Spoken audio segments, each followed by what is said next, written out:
दौरा करण्याचा आदेश दिला। आपल्या भावना या योग्य आहेत, कारण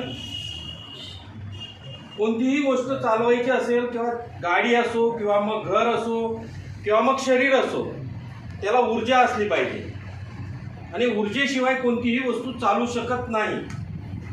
पण त्या ऊर्जेला कुठंतरी आपण एक चौकटीमध्ये घेऊन आपल्याला ती योग्य आहे का नाही, कारण जसं आपण जेवताना आपण विचार करतो की ही गोष्ट आपल्याला जेवायला योग्य आहे की नाही, कारण आपण जेवायला बसलो, जीभला सगळी गोष्ट आवडते पण विष आपण चाटून बघत नाही। तसंच आपल्याला संघटने वाढीसाठी, कार्यकर्त्याला बळ देण्यासाठी आपल्याला कशा पद्धतीने पुढे जाता येईल, त्याची अडचणी ज्या आहेत त्या कशा सोडवता येईल, या सर्व गोष्टीचा न्यायनिर्वाळा, त्यांची भावना, तुमची भावना, या सर्व ऐकून घेऊन साहेबांजवळ या पोचवण्यासाठी, असं नाही आले तुमच्याशी चर्चा केल्या, गाडीत बसले निघून गेले, असं नाही। याच्यानंतर साहेबांजवळ बसून या सगळ्या गोष्टी मांडल्या जातील। कारण जेव्हा साहेबांशी बोलणं चालू होतं, अनिल दादा असतील, बापू करंडे असतील, तुम्ही सगळ्यांना ओळखी असाल, त्याच्यानंतर सर असतील, अशा सर्व कार्यकर्त्यांनी साहेबांजवळ नेहमी सतत भावना मांडल्या। किशोर भाऊ कुठे गेले, किशोर भाऊही याच्यामध्ये सामायिक आहेत, कॉन्फरन्सवर नेहमी साहेबांशी चर्चा झाली।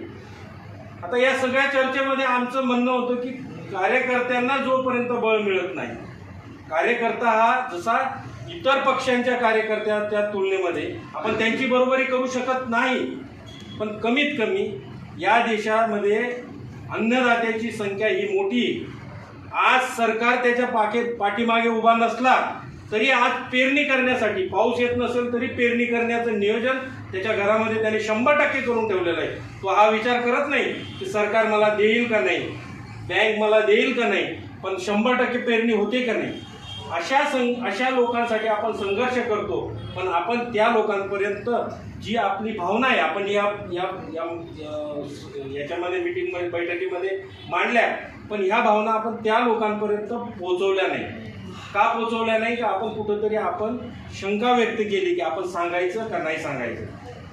तुम्ही जे बोलले 1 रुपया द्यायला, साधा एखादा सोशल मीडियावर एखादा मेसेज जर व्हायरल झाला आणि त्याच्यामध्ये त्याची ओळख असो नसो काही असो, आणि त्याने सांगितलं की या व्यक्तीला असा आजार आहे किंवा हा याच्याने ग्रासलेला आहे, त्याला सर्वांनी मदत केली पाहिजे, एखादा स्कॅनर टाकतो आणि भरभरून लोक मदत करतात। पण आपल्यालाही आता या दृष्टीने विचार करावा लागेल आणि पुढची दिशा ठरवावी लागेल। म्हणून जे आज आम्ही आलेलो हे तुमचं सगळं म्हणणं ऐकून घेतलं, या सगळ्या भावना साहेबांना पोचवल्या जातील, परंतु जी कार्यकारिणी आता जी जाहीर होणारी ती फक्त साहेबांनी घेऊन चालेल का? नाही चालणार। ह्या गोष्टी कुठं मांडाव्या लागतील? तुम्हाला त्या व्यासपीठावर मांडावं लागतील। तुमची भावना सुद्धा, आता आम्ही सांगितलं का साहेब असं या जिल्ह्यामध्ये या ठिकाणी गेलो होतो, त्यांनी अशी भावना व्यक्त केली, साहेबांना ते खरं पटेल का? नाही पटणार। गेलो का नाही गेलो, तिथं झालं का नाही झालं, का मी एकाचे 2 लावून सांगितलं, त्यापेक्षा तुम्ही त्या ठिकाणी जर समजा तुमच्या भावना व्यक्त केल्या तर निश्चितच आपण आपल्या संघटनेमध्ये मोठे बदल घडू शकतो। साहेब ही काही कोणती म्हणजे हुकुमशाहीची संघटना नाही आहे। साहेब ऐकून घेतात, साहेबांनी कधी ऐकलं नाही असं कुठं आम्हाला आजपर्यंत समजलं नाही। आपल्यालाही त्याचा चांगला अनुभव असेल, म्हणून आपण जास्तीत जास्त कार्यकर्त्यांनी तिथं उपस्थित राहून, कार्यकारिणीला उपस्थित राहून आपलं तिथं म्हणणं मांडावं। दुसरी गोष्ट, आपल्या जिल्ह्यामध्ये आता किशोर भाऊंनी वरची पायरी गाठलेली, त्यांच्याकडे आता मराठवाड्याचं पदभार आहे।